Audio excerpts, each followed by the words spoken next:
परिचय दे दीजिए। हमारा नाम कृपानाथ पाठक है। कभी हम बहुत दिनों तक मंत्री रहे हैं और कांग्रेस पार्टी में हूँ।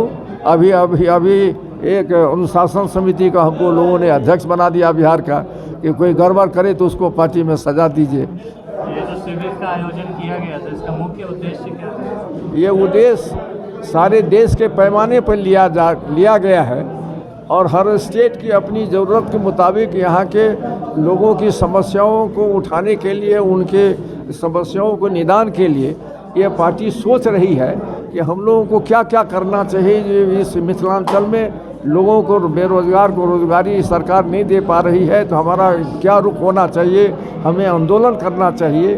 किसानों की समस्या है, उसके निदान के लिए, जो किसानों के समस्याओं के निदान के लिए हमको क्या करना चाहिए, उसके लिए आंदोलन करने की बातें हो सकती है। वो रेजोल्यूशन आने वाला है। फिर इस राजनीति का एक प्रस्ताव होगा कि हमारा एक्टिविटी जो जनता से दूर हो गई है, कनेक्टिविटी हमारा नहीं है, वो हम कैसे लोगों से संपर्क में हम अपने इतिहास को भी स्मरण कराते हुए आगे आने वाले लोगों के काम के लिए हम कैसे काम करेंगे, लोगों से मिल करके समस्या का निदान ढूंढेंगे। यह सब संपर्क अभियान ये 9 अगस्त क्रांति दिवस से ये शुरुआत पहले से होगा, लेकिन उस दिन 75 किलोमीटर कांग्रेस पार्टी हर जिला में ये चले गए और लोगों से रूबरू हो गया, उनके समस्याओं से और अपनी बातों से उनको संपर्क में, उनको अपने साथ लाने का काम करेगा। लोगों ने अभी क्या क्या संकल्प लिया है?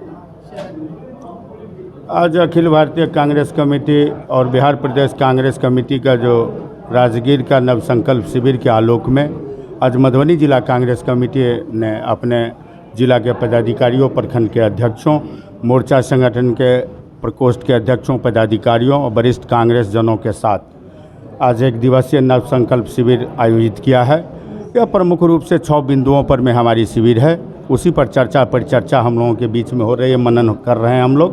प्रमुख रूप से जो देश में बढ़ती महंगाई, बढ़ती बेरोजगारी पर हम लोग चिंतन कर रहे हैं। जो देश के अंदर राष्ट्रीय केंद्र के सरकार के अधीन लगभग 60 लाख खाली पद जो पड़ा हुआ है, उसको कैसे नरेंद्र मोदी की सरकार किस प्रकार से बंद किए हुआ है, उस पर चिंतन कर रहे हैं। बिहार में 10 लाख पदों जो रिक्त पड़ा हुआ है, उसको भरा नहीं जा रहा है, उस पर चिंतन मनन कर रहे हैं और उस पर रूपरेखा हम लोग आंदोलनात्मक रूपरेखा तैयार करेंगे।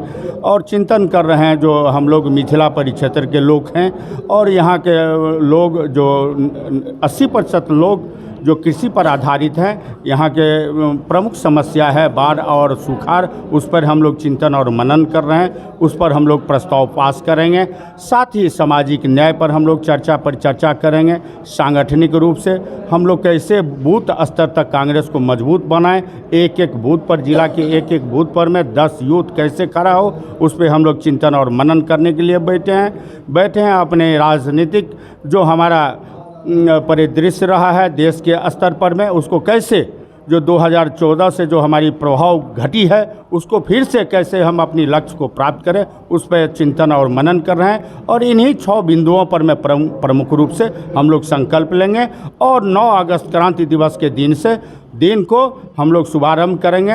जो 75वीं वर्षगांठ है इस देश की आज़ादी के आंदोलन का, जो कांग्रेस के नेतृत्व में लड़ी गई थी और 200 वर्षों की गुलामी के जंजीर को तोड़ा गया था, उसके 75 किलोमीटर चल के हम लोग पदयात्रा करेंगे और आम जनों को कांग्रेस की जो आज़ादी आंदोलन में योगदान रहा है और देश के नव निर्माण में जो कांग्रेस की योगदान रही है, उस पर परिचर्चा करेंगे।